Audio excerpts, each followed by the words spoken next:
Don't say I didn't warn you.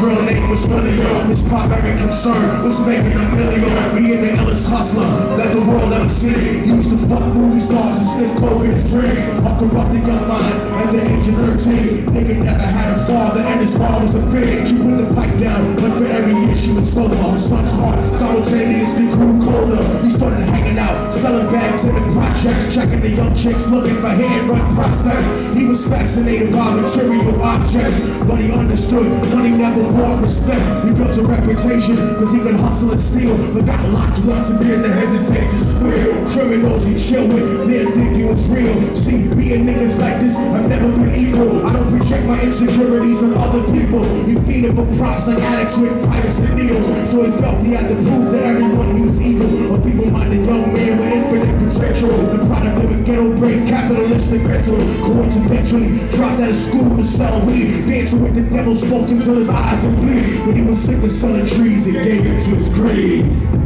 We gotta tell a story about this little nigga.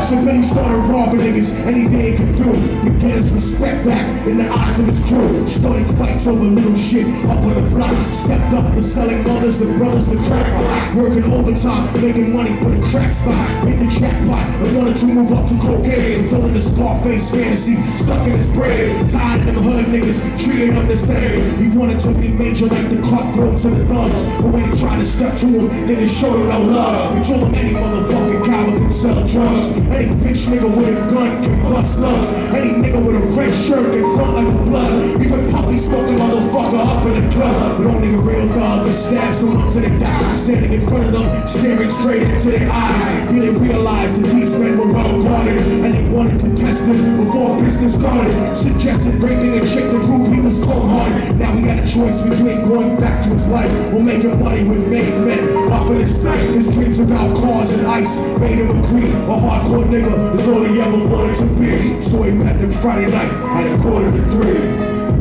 Let's take this ride.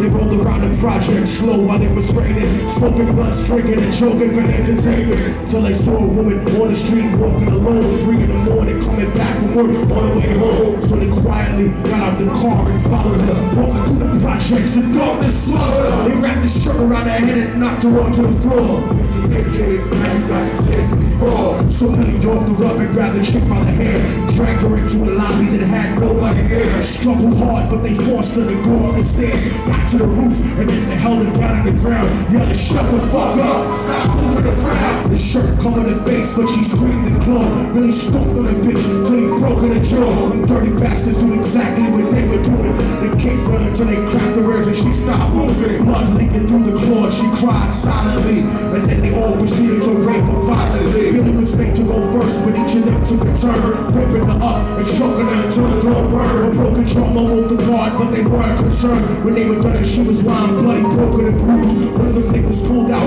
a brand new 22. He told him that she was a witness for what she gone through, and if he killed her, he was guaranteed a spot in the crew. He thought about it for a minute, she was practically dead. So he leaned over and put the gun right to her head.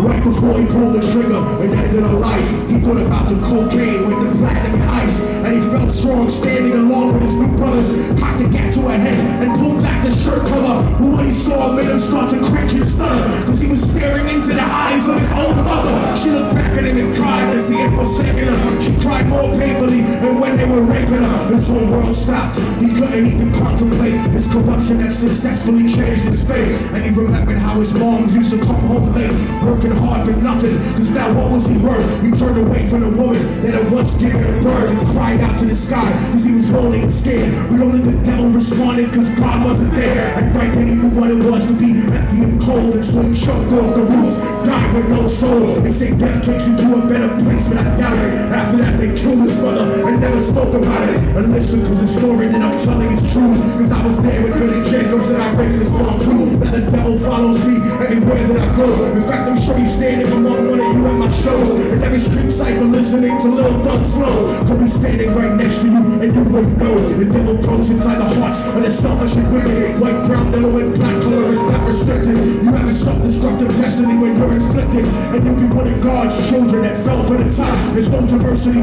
because we're burning in the melting pot. So when the devil wants to dance with you, you better say never. Cause a dance with the devil might last you forever.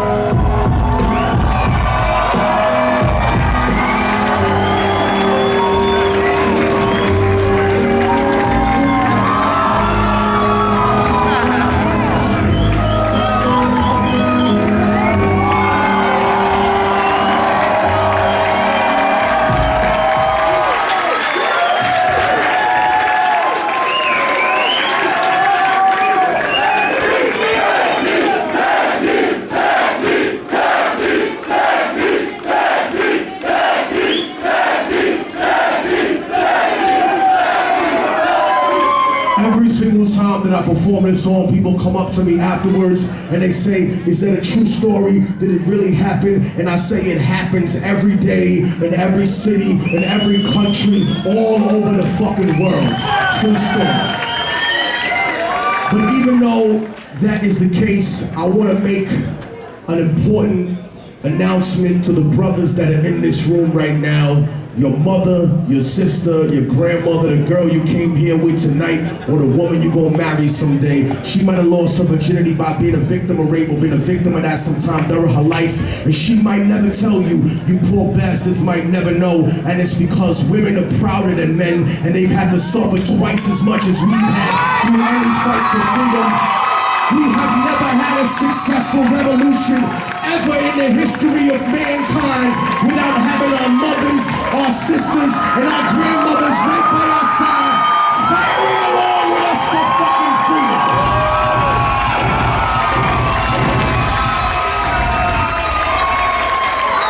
So before you start to think you're a commando because you came to the War and Peace Tour, remember, you make the changes you want to see in the rest of the world in yourself first. That's why, brothers and warriors, if you see somebody touching little kids in the park or trying to drag a girl into a van, that's the time, not drunk at a fucking bar.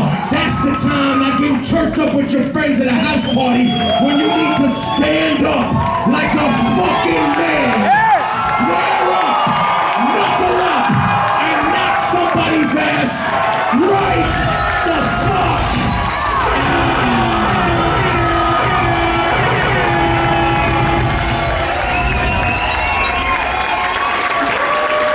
Otherwise, you can save the tough talk and puffing your chest out, cause it never meant anything. You don't fight the fights that are just easy to win, you fucking coward. You fight the fights that you need to fight in life, motherfucker.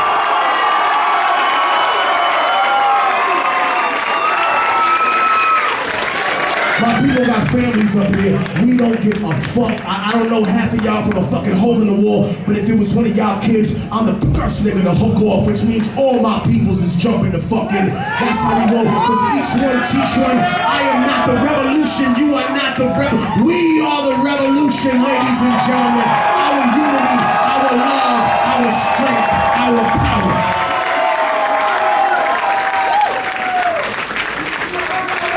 Also, listen, I don't know and I can't answer for any other hip-hop niggas you ever seen in your fucking life, but I am not scared of the people, I am the people, which is why after the show, in about 15 minutes when it ends, I'll be signing whatever the fuck you got downstairs in the merch area, because I love y'all motherfuckers.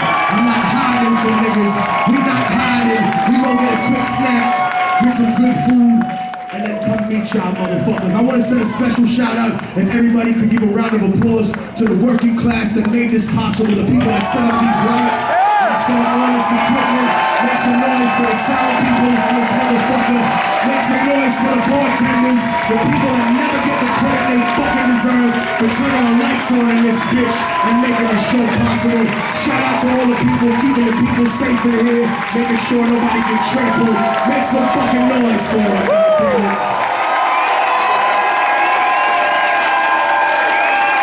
They don't gotta be here. They could be at home getting high, which is what they're gonna do right after this. But I'm just saying, they could be there right now, my nigga. I'm gonna perform a song that I've never performed.